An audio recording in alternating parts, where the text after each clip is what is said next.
ಇನ್ನು ಕರ್ಕಾಟಕ ರಾಶಿ.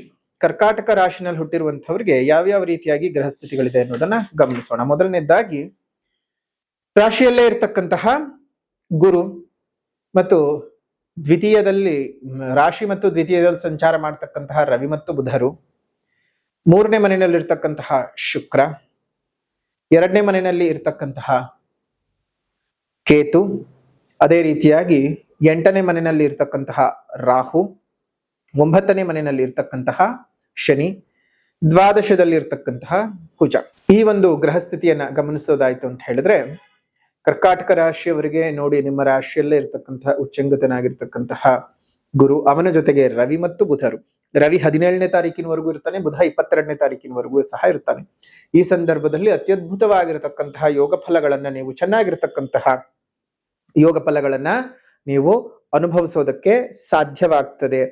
ಎಲ್ಲಿಯವರೆಗೂ 17ನೇ ತಾರೀಕು, ಅಲ್ಲಿಂದ ಕಡಿಮೆ ಆಗ್ತಾ ಬರೋದು 22ನೇ ತಾರೀಕಿನ ನಂತರ ಪೂರ್ಥ ಕಡಿಮೆ ಆಗ್ಬಿಡುತ್ತೆ.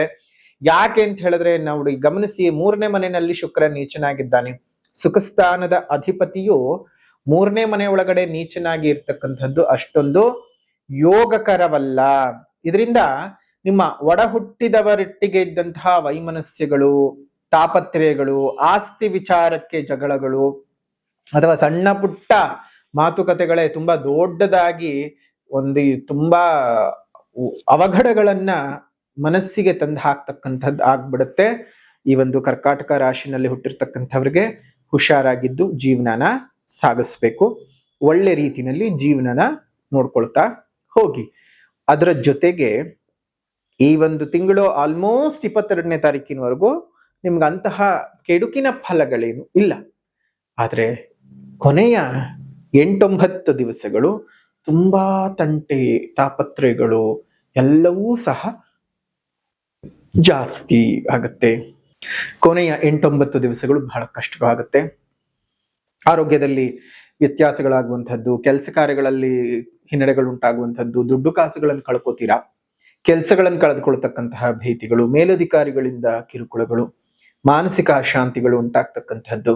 ಇದಕ್ಕಿದ್ದ ಹಾಗೆ ಆರೋಗ್ಯದಲ್ಲಿ ಬಹಳ ದೊಡ್ಡ ಮಟ್ಟದ ಏರುಪೇರುಗಳು ಉಂಟಾಗ್ತಕ್ಕಂಥದ್ದು, ಅಪಘಾತದ ಯೋಗಗಳು, ಸುಮ್ನೆ ಅವಘಡಗಳಲ್ಲಿ ಸಿಕ್ಕಾಕೊಳ್ತೀರಿ, ಅಪಘಾತಗಳಾಗತ್ತೆ. ಆಕ್ಸಿಡೆಂಟ್ ಯೋಗ ಈ ತಿಂಗಳಲ್ಲಿ ತುಂಬಾ ಇದೆ ಕರ್ಕಾಟಕ ರಾಶಿಯವರಿಗೆ. ಅದರಲ್ಲೂ ಕೊನೆ 9 ದಿವಸಗಳು ತುಂಬಾ ಅಂದ್ರೆ ತುಂಬಾ ಹುಷಾರಾಗಿರ್ಬೇಕು, ತುಂಬಾ ಹುಷಾರಾಗಿರ್ಬೇಕು. ಬರ್ದಿಟ್ಕೊಳ್ಳಿ. ಹೊಸದಾಗಿ ಏನು ಕೆಲಸಗಳನ್ನ ಮಾಡ್ಕೊಳಕ್ ಹೋಗ್ಬೇಡಿ. ಇರೋದನ್ನ ಸುಮ್ಮನೆ ಮುಂದುವರಿಸ್ಕೊತಾ ಹೋಗಿ ಕರ್ಕಾಟಕ ರಾಶಿಯವರು. ಯಾರಿಂದಲೂ ನಿಮ್ಗೇನು ಆಗ್ಬೇಕಾಗಿಲ್ಲ. ಯಾರು ಒಳ್ಳೆಯವರಲ್ಲ, ಯಾರು ಕೆಟ್ಟವರಲ್ಲ. ಒಂದರ್ಥ ಮಾಡ್ಕೊಳ್ಳಿ, ಬೇರೆಯವರನ್ನ ನಾವು ಕೆಟ್ಟವರು ಅಂತ ದೂಷಣೆ ಮಾಡೋದಕ್ಕಿಂತ ಮೊದಲು ನಮ್ಮ ಹಣೆ ಬರಹ ಕೆಟ್ಟದಾಗಿದೆ, ಹಾಗಾಗಿ ಅವ್ರು ನಮಗೆ ಕೆಟ್ಟದ್ದು ಮಾಡ್ತಾ ಇದ್ದಾರೆ. ಅದನ್ನ ಅರ್ಥ ಮಾಡ್ಕೋಬೇಕು. ಇನ್ನು ತೃತೀಯದಲ್ಲಿರ್ತಕ್ಕಂತಹ ಶುಕ್ರನ ಪ್ರಭಾವ ಆರ್ಥಿಕ ಮಟ್ಟದಕ್ಕೆ ತುಂಬಾ ದೊಡ್ಡ ಮಟ್ಟದ ಹೊಡೆತ. ಯಾರಿಗಾದ್ರೂ ನಂಬಿ ನೀವು ಸಾಲವನ್ನು ಕೊಟ್ಟಿದ್ದೆ ಆದ್ರೆ, ಕೊಡಿಸಿದ್ದೆ ಆದ್ರೆ, ನೀವು ಬಡ್ಡಿ ಕಟ್ಕೊಂಡು ತಿರುಗ್ಬೇಕು. ನಿಮ್ ದುಡ್ಡನ್ನ ಅವ್ರು ತಗೊಂಡು ತಿಂದು ಅವ್ರು ಮಜಾ ಮಾಡ್ಕೊಂಡಿರ್ತಾರೆ, ನಿಮಗೆ ನೀವು ಹಾಳಾಗ್ಲೇಬೇಕು. ಈ ಒಂದು ಕರ್ಕಾಟಕ ರಾಶಿಯವರಿಗೆ ಗೊತ್ತಾಗದೆ ದುಡ್ಡುಗಳನ್ನು ಕೊಟ್ಟು ಸಿಕ್ಕಾಕೊಂಡ್ಬಿಡ್ತೀರಾ. ಬೇಡ, ನಿಮ್ ಪರಿಪಾಟ್ಲು ಯಾವಾಗ್ಲೂ ಒಂದಲ್ಲ ಒಂದ್ ಸಮಸ್ಯೆ, ಒಂದಲ್ಲ ಒಂದು ನೋವು, ಒಂದಲ್ಲ ಒಂದ್ ಯಾತನೆ ನಿಮಗೆ ಆಗ್ತಾನೇ ಹೋಗ್ತಾ ಇರುತ್ತೆ. ಎಷ್ಟು ಅಂತ ಬಗೆಹರಿಸ್ಕೊತಾ ಹೋಗ್ತೀರಿ, ಎಷ್ಟು ಅಂತ ಬಗೆಹರಿಸ್ಕೊತಾ ಹೋಗ್ತೀರಿ. ಒಂದ್ ಸಮಸ್ಯೆ ಮುಗೀತು ಅಂದ್ರೆ ಎಲ್ಲರೂ ನಿಮಗೆ ದ್ರೋಹ ಮಾಡುವಂಥದ್ದು, ಎಲ್ಲರೂ ನಿಮ್ಮನ್ನ ನಂಬಿಸಿ ನಂಬಿಸಿ ನಂಬಿಸಿ ನಂಬಿಸಿ ಕುತ್ತಿಗೆ ಕೊಯ್ತಾರೆ. ಅವ್ರು ನಂಬಿಸ್ತಾರೆ ಅನ್ನೋದಕ್ಕಿಂತ ನೀವು ನಂಬ್ತೀರಿ. ಯಾರು ಹೇಗ್ ಬೇಕಾದ್ರೂ ನಿಮಗ್ ಮೋಸ ಮಾಡ್ಬೋದು. ಕರ್ಕಾಟಕ ರಾಶಿನವರು ಅಷ್ಟು ಮುಗ್ಧರಿದ್ದೀರಾ, ಅಷ್ಟು ಇನ್ನೋಸೆಂಟ್ಗಳು. ಆದ್ರೆ ನಿಮಗ್ ನೀವು ಅಂದ್ಕೊಳ್ಳೋದು, ಇಲ್ಲ ನನಗೆ ಚೆನ್ನಾಗಿ ಬುದ್ಧಿ ಇದೆ, ನನಗೆ ಯಾರು ಏನು ಮೋಸ ಮಾಡಕ್ಕಾಗಲ್ಲ, ಯಾರು ನನಗೆ ಅನ್ಯಾಯ ಮಾಡಕ್ಕಾಗಲ್ಲ. ಹಾಗ ಅನ್ಕೊಂಡೇ ಹೊರಟೋಗ್ತೀರಾ. ವಿದ್ಯಾರ್ಥಿಗಳಿಗಂತೂ ತುಂಬಾ ಪರಿಶ್ರಮ ಈ ತಿಂಗಳು. ಅದೆಷ್ಟು ಕಷ್ಟಪಟ್ಟು ನೀವು ಓದ್ತೀರಾ ಅಷ್ಟು ಮಾತ್ರ ಫಲ. ಇಲ್ಲ ಅಂದ್ರೆ ಫಲಗಳು ನಿಮಗೆ ಬಹಳ ಕಷ್ಟ.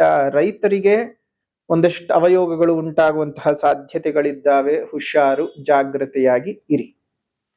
ಇನ್ನು ವ್ಯಾಪಾರ ವ್ಯವಹಾರದಲ್ಲಿರ್ತಕ್ಕಂಥವರಿಗೆ ಒಂದಷ್ಟು ತಕ್ಕ ಮಟ್ಟಕ್ಕೇನೋ ಆದಾಯ ಬರ್ತಿದೆ ಅಂತ ಅಂದ್ಕೊಳ್ತೀರಿ, ದಿಢೀರ್ ಅಂತ ಬರುವಂಥದ್ದು ನಿಂತು ಹೋಗುತ್ತೆ. ಏನು ಆಗಬೇಕು ಏನು ಬಿಡಬೇಕು ಅನ್ನುವಂತಹ ಯಾವುದರ ಅರಿವು ಇಲ್ಲದೆ ಒದ್ದಾಟ ಮಾಡುವಂತಹ ಪರಿಸ್ಥಿತಿಯು ಈ ಒಂದು ತಿಂಗಳಲ್ಲಿ ನಡೆಯುತ್ತೆ. ಆಗಸ್ಟಿನ ತಿಂಗಳಲ್ಲಿ ಜಾಗ್ರತೆ. ಮುಂಚೆನೆ ತಿಳ್ಕೊತಾ ಇದ್ದೀರಾ, ಒಂದು ತಿಂಗಳ ಮುಂಚಿತವಾಗಿಯೇ ತಿಳ್ಕೊತಾ ಇದ್ದೀರಾ. ತಿಳ್ಕೊಂಡು ನೀವು ಜೀವನನ ಮುಂದುವರಿಸ್ತಾ ಹೋಗಿ. ಇದೇ ಸಂದರ್ಭದೊಳಗಡೆ ನಿಮಗೆ ಈ ಒಂದು ಅಷ್ಟಮದ ರಾಹು, ಅದಕ್ಕೆ ಹೇಳಿದ್ದು ಅಪಘಾತಗಳು, ಇದ್ದಕ್ಕಿದ್ದಾಗ ಆಕ್ಸಿಡೆಂಟ್ ಆಗುತ್ತೆ, ಆಪರೇಷನ್ ಯೋಗ, ಆಪರೇಷನ್ ಮಾಡಿಸ್ಕೋಬೇಕಾಗತ್ತೆ, ಹುಷಾರ್.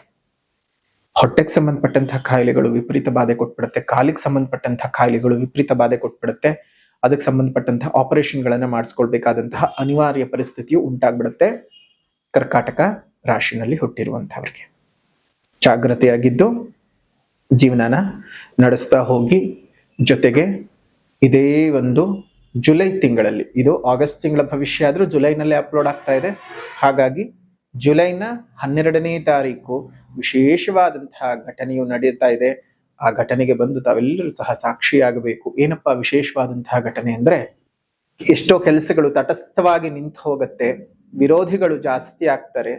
ಈ ಪ್ರಾಪಂಚಿಕ ಜೀವನದಲ್ಲಿ ಅನೇಕ ಜನರಿಂದ ತಾಪತ್ರೆಗಳನ್ನ, ತಂಟೆಗಳನ್ನ ಎದುರಿಸಬೇಕಾಗತ್ತೆ, ಹುಷಾರು. ಇನ್ನು ಪರಿಹಾರ ಅಂತ ಬಂದ ಸಂದರ್ಭಕ್ಕೆ ಮೊದಲನೇದಾಗಿ ಸಾಮಾಜಿಕ ಪರಿಹಾರ.